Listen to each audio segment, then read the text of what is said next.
कभी सोचा है कि मशीनें असल में सीखती कैसे हैं? मतलब ये कोई जादू जैसा लगता है ना? पर ये जादू नहीं बल्कि एक बहुत ही दिलचस्प गणितीय सफर है। और इस सफर को समझने के लिए आज हम दो हाइकर्स की एक कहानी सुनेंगे जो एक ही मंजिल पर पहुंचने की कोशिश कर रहे हैं, लेकिन बिल्कुल अलग-अलग अंदाज में।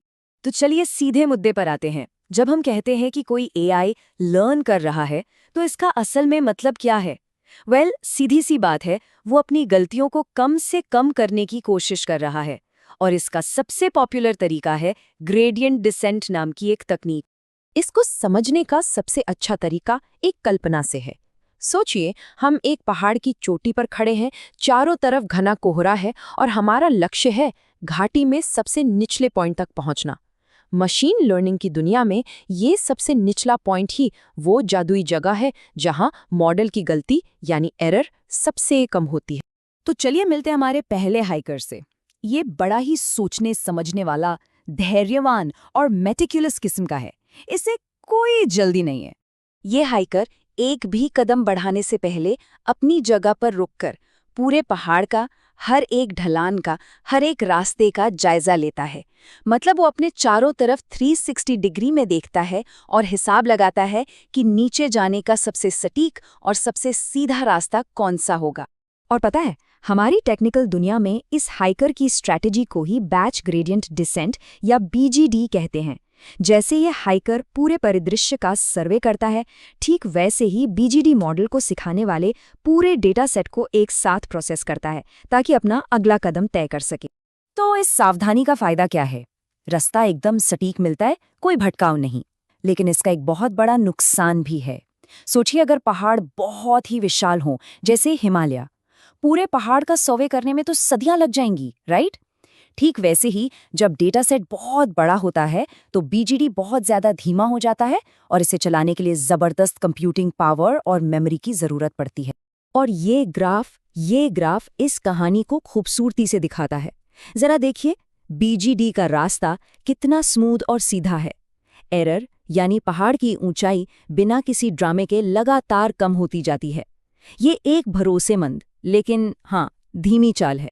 अब बारी है हमारे दूसरे हाइकर के, और ये पहले वाले से एकदम उल्टा है। ये तेज है, फुर्तीला है और कह सकते हैं कि थोड़ा अधीर भी है। ये हाइकर पूरा लैंडस्केप देखने में अपना वक्त जाया नहीं करता। वो बस अपने पैरों के ठीक नीचे देखता है। उसे जिस भी दिशा में थोड़ी सी भी ढलान दिखती है, वो फौरन उस तरफ एक कदम बढ़ा देता है।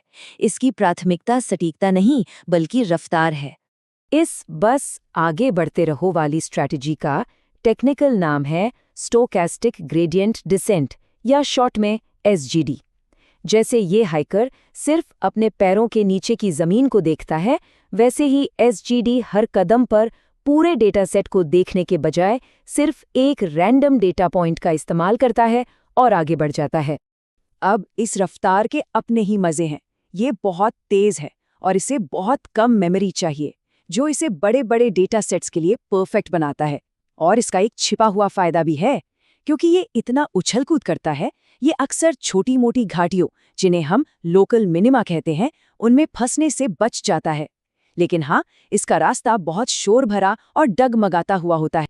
तो जहां बीएचडी का रास्ता एक सीधी शांत रेखा थी, वहीं एसटीडी का रास्ता एक जिगजैग डांस जैसा है।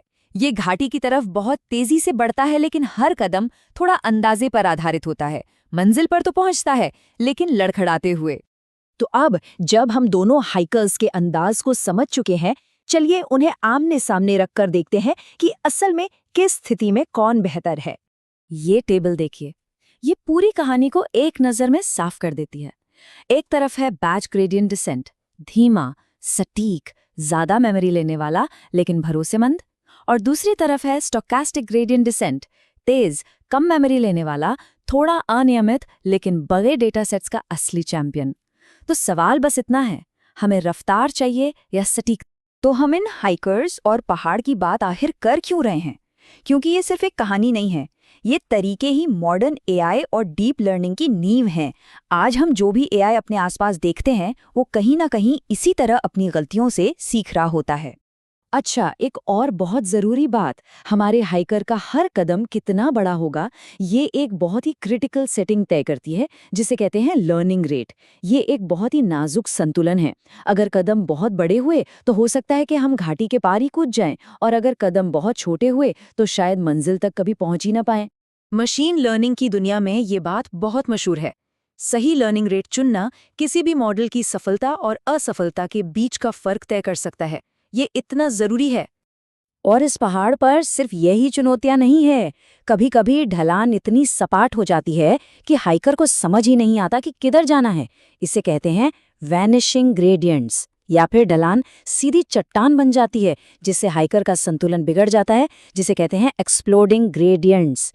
और हाँ, छोटी मोटी गलत घाटियों में फंसने का खतरा तो हमेशा ही बना रहता है। तो अंत में एक सवाल छोड़ जाते हैं।